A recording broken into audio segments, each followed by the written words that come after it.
तो वही आज मैं खुद ही ये वीडियो बनाने की कोशिश कर रहा हूँ। अ, एक इनसाइट आया थोड़ी देर पहले, जब कोई बहुत बड़ा काम हो हमारे सामने और लगे कि ये तो लगभग असंभव है, मैं कैसे इसको करूँगा? तो कैसे हिम्मत जुटाएँ? कैसे अपने को विश्वास दिलाएँ कि यार हो जाएगा, धीरे-धीरे कोशिश करके कौन जाने हो सकता है। तो मुझे एक अनुभव याद आया, काफ़ी साल पहले की बात है। मैं अपने गाँव गया था और मेरा छोटा भाई वहाँ अपना मकान बना रहा था और उस मकान पे लकड़ी चाहिए थी बहुत सारी। तो जहाँ पर वो मकान बना, वहाँ से 20-25 मीटर दूर पे एक बहुत बड़ा पेड़ था कोई, जिसका जो तना था सबसे नीचे, वो लगभग इतना मोटा था कि उसपे 3-4 आदमी अगर होंगे तो तब वो हाथ पे हाथ मिला सकते हैं, बहुत मोटा।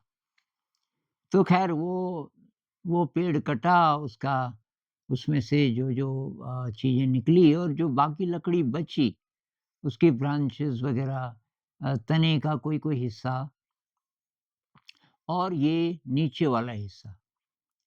तो तब जो बची हुई लकड़ी थी उसको फाड़ने के लिए, क्योंकि लकड़ी के चूल्हे होते हैं गाँव में,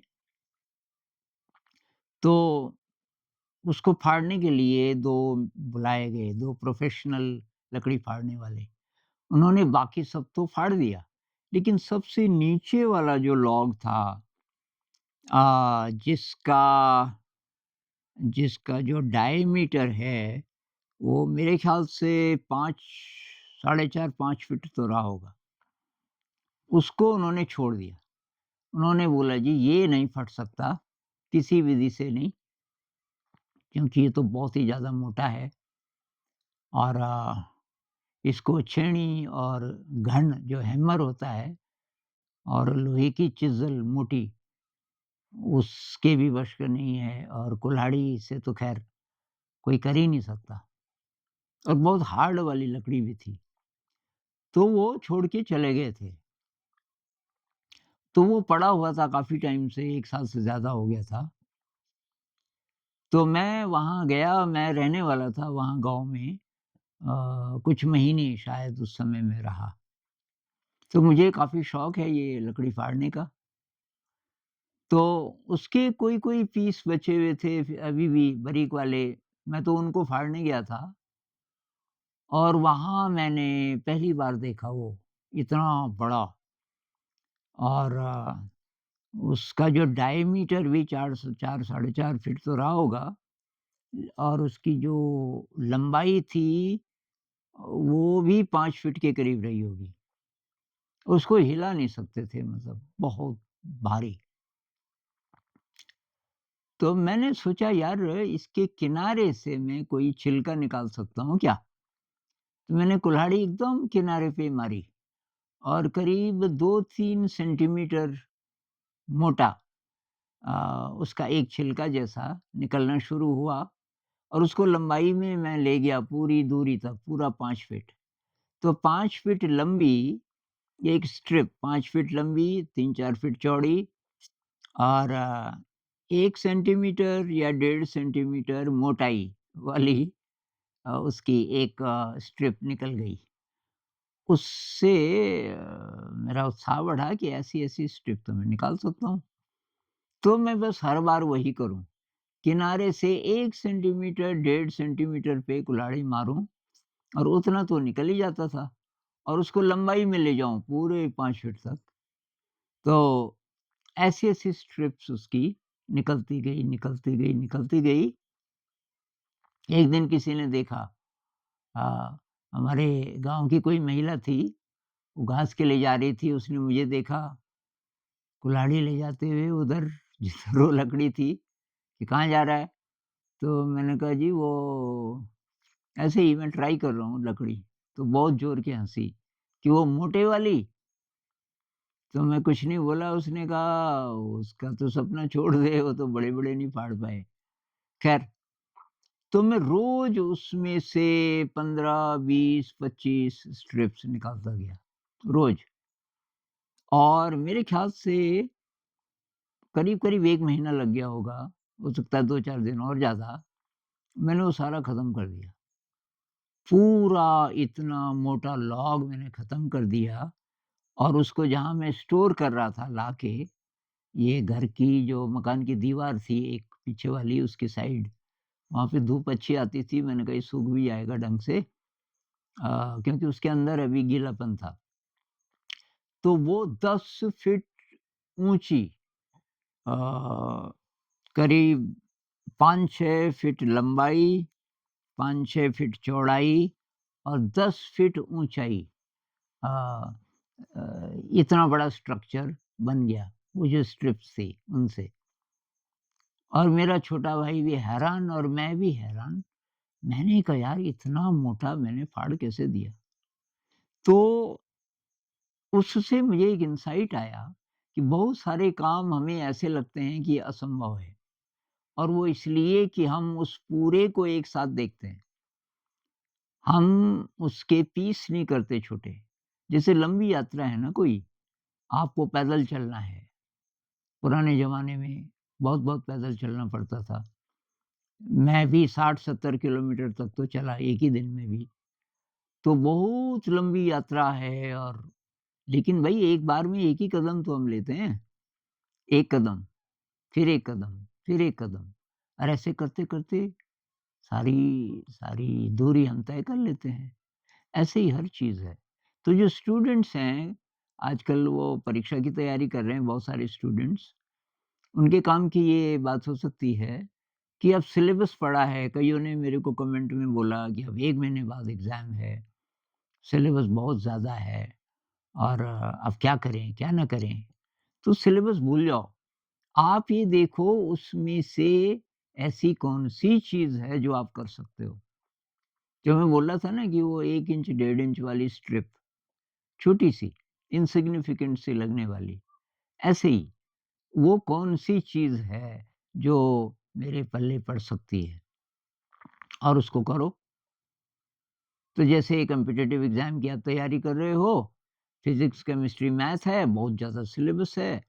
मैथ ख़ासकर आपको बहुत मुश्किल लगता है लेकिन फिज़िक्स, केमिस्ट्री भी मुश्किल ही है।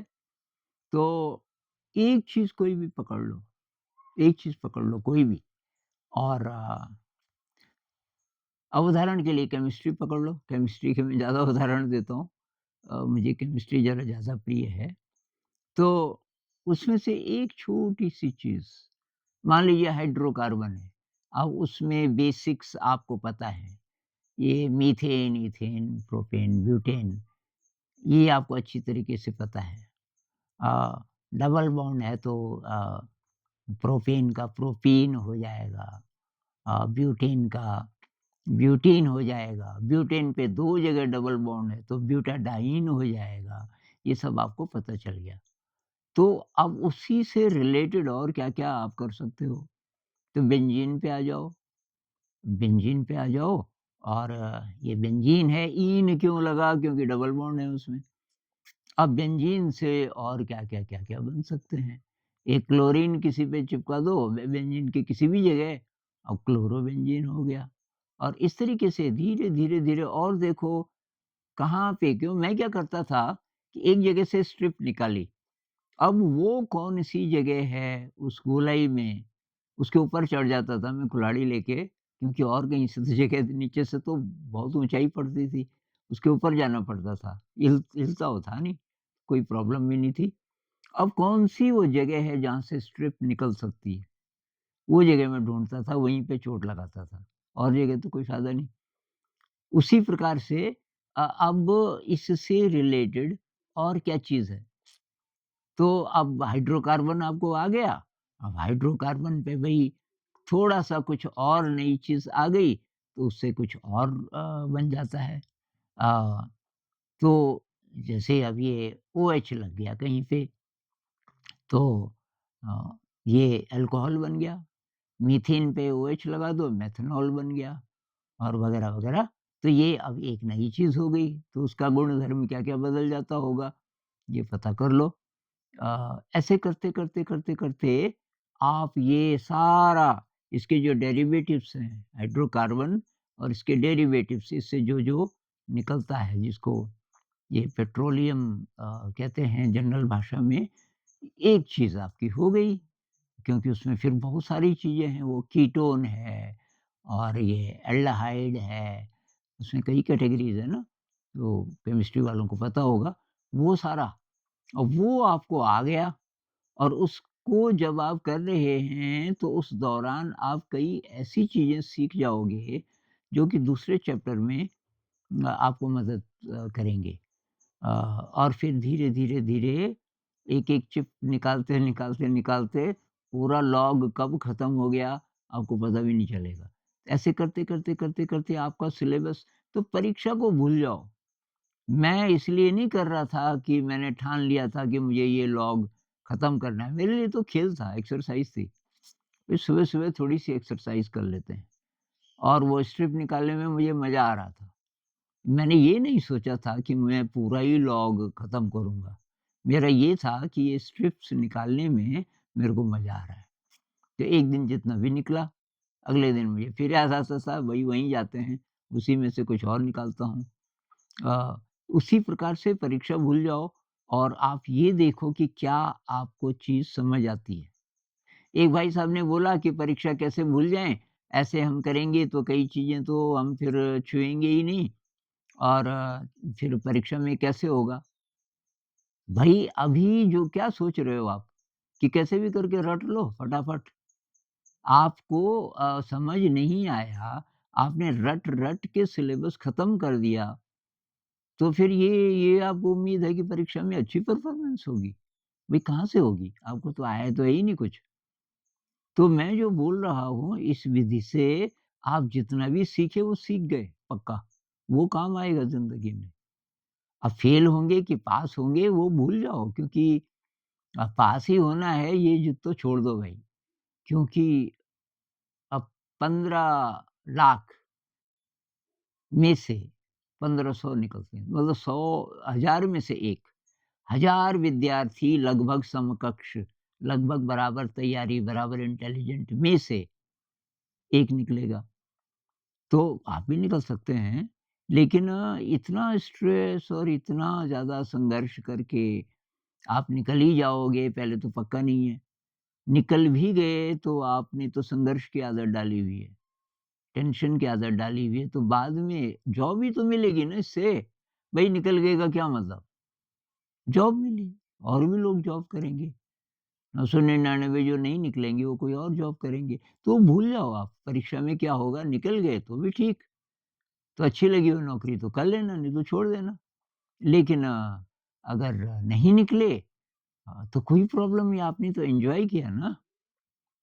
वही ये वैसे ही है, आप किसी दोस्त को मिलने जा रहे हो, मान लीजिए, किसी दोस्त को बहुत समय बाद उसके शहर गए, आपके पास एड्रेस है, दोस्त को मिलने जा रहे हो, थोड़ा मिठाई वगैरह भी खरीद ली आपने, भई दोस्त है, अभी बहुत साल हो गए, उसकी तो शादी भी हो गई, बच्चे भी हो गए होंगे और उसके घर जाते हो और वहाँ ताला लगा है और पड़ोसी लोग बोल रहे हैं कि वो तो 15 दिन की छुट्टी पे गया है बाल-बच्चे लेके। अब क्या होगा? अगर तो आपने जर्नी एन्जॉय की, वहाँ तक जाने की, वहाँ तक जब आप जा रहे थे, तो आप रास्ता एन्जॉय कर रहे थे। अच्छा, ये नया शहर भई यहाँ देखो क्या-क्या है, क्या-क्या है। तो दोस्त नहीं भी मिला कोई बात नहीं। अगर कदम-कदम पे आपका यही था उद्देश्य कि भई दोस्त को मिलना है, दोस्त को मिलना है, दोस्त मिलेगा, अब वो भी नहीं मिला, तो निराशा होगी ना। इसलिए मंजिल को दिमाग में मत रखो। मंजिल जब आएगी, अपने आप आएगी और ज़रूरी नहीं कि वही मंजिल आए जो आपने सोची। पता नहीं कौन-सी मंजिल आए। तो असली बात मैं ये कहना चाहता हूँ कि असंभव सा लगने वाला काम भी आसानी से हो जाएगा अगर आप धीरे-धीरे एन्जॉय करते हुए ज़रा-ज़रा करके आगे बढ़ोगे। ज़रा-ज़रा, एक-एक कदम एन्जॉय करते हुए। ऐसी पूरी ज़िंदगी भी है। एक-एक दिन एन्जॉय कीजिए। एक-एक दिन में डू योर बेस्ट, सबसे अच्छा, कि उसी में तो मज़ा आता है ना, लेज़ी रहने में थोड़ी मज़ा आता है। आप अच्छे से अच्छा करो आज के दिन का तो मज़ा ले लो, कल जो होगा देखा जाएगा। और इस तरीके से आप आगे बढ़ोगे, तो जो बेस्ट हो सकता है आपके जीवन में, तो वो होगा।